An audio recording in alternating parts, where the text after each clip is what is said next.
Breakfast show.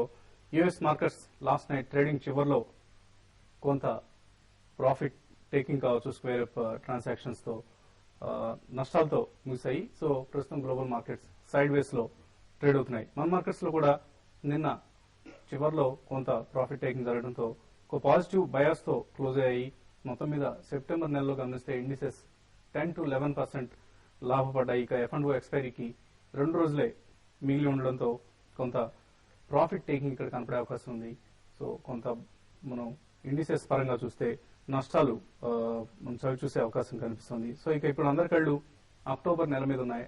October నెలలో quarterly earnings కంపెనీలు ప్రకటిస్తాయి కాబట్టి క్వార్టర్లీ రిజల్ట్స్ మీద అందరూ దృష్టి సారిస్తున్నారు. ఏ కంపెనీస్ లో రిజల్ట్స్ బాగా ఉంటాయి, ఏ కంపెనీస్ నష్టాలు లేదా లాభాలు ప్రకటించే అవకాశం ఉందన్న అంచనాలు మార్కెట్లో అప్పుడే వెలువడుతూ ఉన్నాయి. సో సత్యం కంప్యూటర్ సర్వీసెస్ రిజల్ట్స్ రేపు రాబోతున్నాయి. ఈ కౌంటర్లో చాలా హెక్టిక్ యాక్టివిటీ కనిపించే అవకాశం ఉంది. అలాగే సత్యం అంకెలకు సంబంధించి రకరకాల ఊహాగానాలు వెలువడుతున్నాయి. అన్నిటికీ రేపటితో తెరపడే అవకాశం ఉంది. కంపెనీ ఫుల్ ఇయర్ కి సంబంధించి 2009-10 కి సంబంధించిన రిజల్ట్స్ ప్రకటించబోతోంది. అలాగే ఎఫ్ఐఎస్ నిన్న కూడా క్యాష్ మార్కెట్ లో నెట్ బయర్స్ గా నిలిచారు.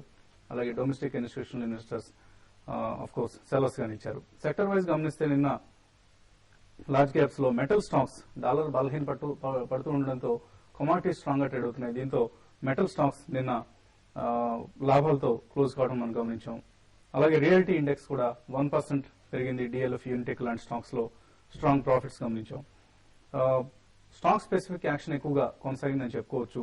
ఎఫ్ఎంసీజీ కౌంటర్స్ లో లాసెస్ గమనించాం మనం. చాలా ఒక 2-3 సెషన్స్ చాలా స్ట్రాంగ్ గా ట్రేడ్ అయిన ఈ కౌంటర్స్ లో నిన్న ప్రాఫిట్ టేకింగ్ కనిపించింది.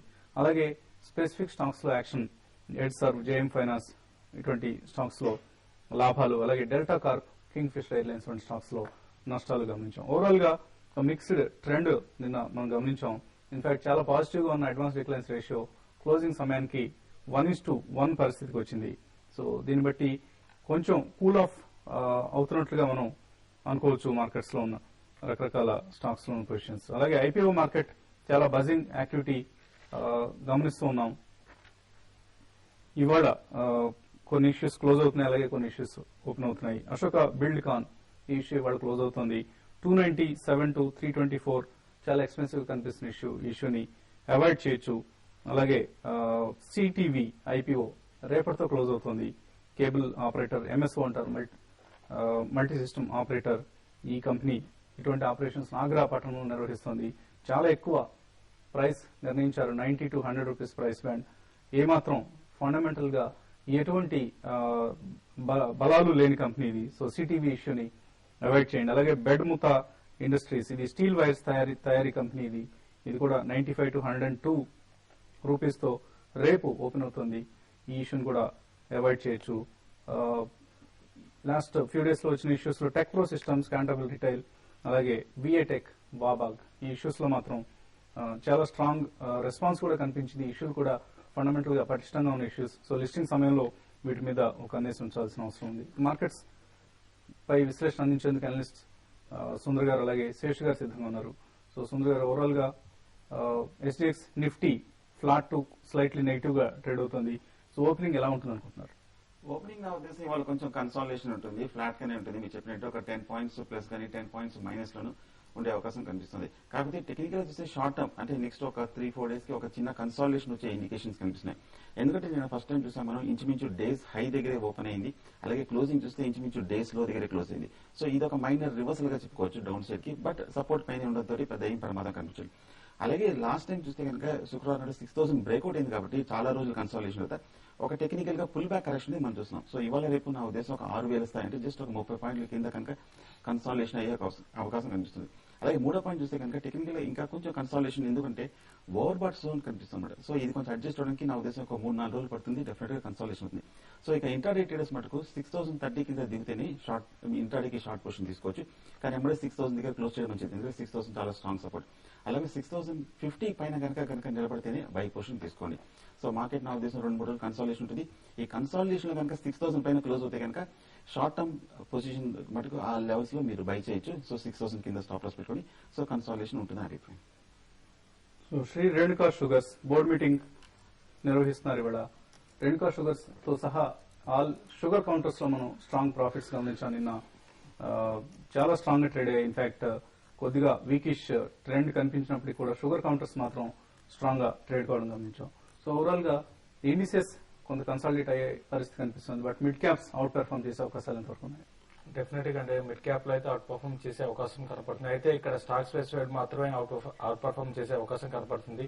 ఇంకోటి ఏంటంటే మార్కెట్ మనకి గమనిస్తే లాస్ట్ ఈ మంత్ దగ్గర 10% 12% దాకా నిఫ్టీ రిటర్న్ ఇవ్వడం జరిగింది. ఇంకోటి నెక్స్ట్ మంత్ క్వార్టర్ రిజల్ట్ ఉన్నాయి కాబట్టి ఇవన్నీ దృష్టిలో పెట్టుకుంటే ఏంటంటే మార్కెట్ ఇక్కడ ఈ లెవెల్ ఒకవేళ పెరిగినా కూడా ఒక 100 పాయింట్స్ నిఫ్టీ పెరగడానికి కూడా అవకాశం ఉంది. అయితే ఇప్పుడున్న పరిస్థితులు ఏంటంటే 100 పాయింట్స్ ఇచ్చి పెరిగే అవకాశం పెద్ద కనపడలేదు కాబట్టి అంటే ఆబ్వియస్ గా మిడ్ క్యాప్ లో మళ్ళీ బయింగ్ యాక్షన్ అనేది కనపడుతుంది. అయితే ఈ మార్కెట్ హైలో ఉంది కాబట్టి చాలా వరకు ఏంటంటే ఒకవేళ ఎవరైతే బై చేయాలనుకునే వాళ్ళు మాత్రం క్వాలిటీ మిడ్ క్యాప్ లోనే బయింగ్ లో ఉండమని సజెస్ట్ చేస్తాను. రీసెంట్ గా చూస్తే ఇంతకుముందు చెప్పినట్టు షుగర్ స్టాక్స్ అని కూడా చాలా హైక్ రావడం చూసాం. ఇవి ఇంకా ఈ మధ్య కాలంలో హైలో ఉన్నాయి. ఇంకా ఇవి ఇంకా పెరిగే అవకాశం ఉంది. ఈ విధంగా పర్టికులర్ సెక్టర్ సెలెక్టెడ్ స్టాక్స్ లో పెరిగే అవకాశం ఉంది. క్వార్టర్ రిజల్ట్ దగ్గర ఉన్నాయి కాబట్టి ఎవరు కూడా ఫ్రెష్ బయింగ్ కూడా ఇప్పుడున్న పరిస్థితుల్లో అగ్రెసివ్ బయింగ్ అనేది పెద్ద కనపడకపోవచ్చు. ఇంకోటి ఎఫ్ఐస్ కానీ చూస్తే లాస్ట్ ఒక 7-8 ట్రేడింగ్ సెషన్ లో కంటిన్యూగా Nifty futures and stock futures లో ప్రాఫిట్ బుకింగ్ చేస్తున్నారు. రోజుకి 1000 crores 500 crores ఈ విధమైన ప్రాఫిట్ బుకింగ్ అనేది కనపడుతుంది. అది ప్రాఫిట్ బుకింగ్ అనేది అనుకోవచ్చు, లేకపోతే ఫ్రెష్ షార్ట్ బిల్ చేస్తున్నారని అనుకోవచ్చు. కాబట్టి ఏంటంటే కరెంట్ అవర్స్ లో మార్కెట్ కొంత పెరగడానికి అవకాశం లేదు కాబట్టి ఆబ్వియస్ గా మిడ్ క్యాప్ లో వస్తుంది. నేను కూడా ఏంటంటే ఈ రోజు నుంచే మిడ్ క్యాప్ లో యాక్షన్ స్టార్ట్ అయ్యే అవకాశం ఉంది. నెక్స్ట్ ఒక కపుల్ ఆఫ్ ట్రేడింగ్ సెషన్ లో మంచి అప్ ట్రెండ్ లో మిడ్ క్యాప్ ఇండెక్స్ ఉండే అవకాశం కనపడుతుంది. ఓకే అండి. కాలర్స్ కొంతమంది లైన్ ఉన్నారు. వెంకట్ హైదరాబాద్ లైన్ ఉన్నారు. వెంకట్ గారు sir good morning sir. Good morning. Hello good morning Venkat గారు చెప్పండి. సార్ రిసర్జెంట్ బెంచ్ తీసుకున్నాను సార్ లాంగ్ టర్మ్ లో ఉంచుకోవచ్చా లేదంటే ఒక 1 year కోసం తీసుకున్నాను ఏమైనా ఎక్స్పెక్ట్ చేశారు దాంట్లో? ఓకే అండి. రీసెర్చ్ మీరు చూస్తే కనుక ఎప్పటికప్పుడు చెప్తున్నామండి వీక్ అనే ఉందని బహుశా 2 rupees వచ్చింది ఉద్దేశంతో మీరు కొందాం అనుకుంటారు. బట్ టెక్నికల్ గా అయితే బేరిష్ గానే కనిపిస్తుంది. ఈ మధ్య ఈక్విటీ డైల్యూషన్ కూడా విపరీతంగా అయింది. నా ఉద్దేశంలో ఇమీడియట్ గా పెద్ద అప్ ట్రెండ్ కనిపించట్లేదు. పైగా లాస్ట్ 2-3 days చూస్తే కనుక 1-2 సార్లు డౌన్ సైడ్ ఫ్రీజ్ కూడా కనిపించింది మార్కెట్ బులిష్ లో. ప్రస్తుతానికి మీరు అవాయిడ్ చేయండి. కాకపోతే డౌన్ సైడ్ పెద్ద రిస్క్ లేదు కాబట్టి ప్రస్తుతానికి హోల్డ్ చేయండి. ఓకే అండి. నెక్స్ట్ కాలర్ స్వామి అనంతపురం నుంచి లైన్ ఉన్నారు. స్వామి గారు good morning sir. Good morning sir Ashok Leyland 77 లో బై చేశాం. ఇప్పుడు క్వార్టర్ రిజల్ట్ ఎలా ఉండబోతున్నాయి? ఇప్పుడు ఉండమంటారా లేకపోతే ఎగ్జిట్ అవ్వమంటారా అశోక్ లేలాండ్ నుంచి? ఎందులో తీసుకున్నారండి? క్యాష్ లో తీసుకున్నారా ఫ్యూచర్స్? క్యాషే సార్. ఓకే అండి. అశోక్ లేలాండ్ లో షార్ట్ టర్మ్ వ్యూ ఎలా?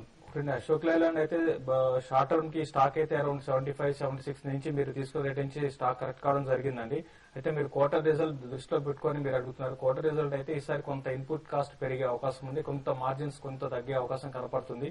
ఏదైనా కూడా ఇది పక్కన పెడితే స్టాక్ అయితే ఫండమెంటల్ బేసిస్ లో చూస్తే మనం ఒక క్వార్టర్ అని చూసుకోకూడదండి. కొంత క్వార్టర్ లో కొంచెం నెగిటివ్ వచ్చినా కూడా దాని గురించి భయపడాల్సిన అవసరం లేదు. మీరు ఒక ఇన్వెస్ట్ అయితే మాత్రం స్టాక్ ను హోల్డ్ చేయండి. ట్రేడింగ్ పరంగా అంటే మాత్రం స్టాక్ ని మీరు కొంత అరౌండ్ 76-77 ఆ లెవెల్కి వచ్చినప్పుడు ఒకసారి ఎగ్జిట్ కండి. ట్రేడింగ్ అయితే ఒక ఇన్వెస్ట్ అయితే మాత్రం పెద్ద భయపడాల్సిన అవసరం లేదండి. 72-70 దగ్గర మళ్ళీ స్టాక్ చాలా స్ట్రాంగ్ సపోర్ట్ ఉంది కాబట్టి అక్కడ కానీ దానిపైన కానీ సస్టైన్ అయింది అయితే మాత్రం మళ్ళీ మీకు 84 రూపీస్ ఆ లెవెల్కి వచ్చే అవకాశం ఉంది. కాబట్టి నేను షార్ట్ టర్మ్ కి అయితే మీరు ఒక ఇన్వెస్ట్మెంట్ కి అయితే హోల్డ్ చేయమని చెప్తాను. షార్ట్ టర్మ్ కి అయితే కొంత 77 ఆ లెవెల్కి వచ్చినప్పుడు ఎగ్జిట్ కాండి. ఓకే అండి. స్టాక్స్ టు వాచ్ లిస్ట్ లో ఇండస్ఇండ్ బ్యాంక్ ఈ స్టాక్ నిన్న $253 million QIP ఇష్యూ ద్వారా రైజ్ చేసినట్లుగా ప్రకటించడం జరిగింది. అలాగే 234 రూపీస్ దగ్గర ఈ QIP ఇష్యూ చేయడం జరిగింది. అలాగే ఇతర స్టాక్స్ టు వాచ్ ఇన్ఫాక్ట్ ఇవన్నీ న్యూస్ లో ఉన్న stocks ఆస్ట్రాజెనకా, Reliance communications, allied digital, IDFC ఇవన్నీ కూడా న్యూస్ లో ఉన్న స్టాక్స్. ఈ స్టాక్స్ లో కొంత హైట్ అండ్ యాక్టివిటీ మనం గమనించే అవకాశం ఉంది. అలాగే హిందుస్థాన్ కాపర్ కూడా ఫాలో ఆన్ పబ్లిక్ ఆఫర్ కోసం డ్రాఫ్ట్ ప్రాస్పెక్టస్ ని ఫైల్ చేయడం జరిగింది. సో ఇవన్నీ స్టాక్స్ టు వాచ్ లిస్ట్ లో పెట్టుకోవచ్చు. ఇప్పుడు ఒక చిన్న బ్రేక్ తీసుకున్నాం.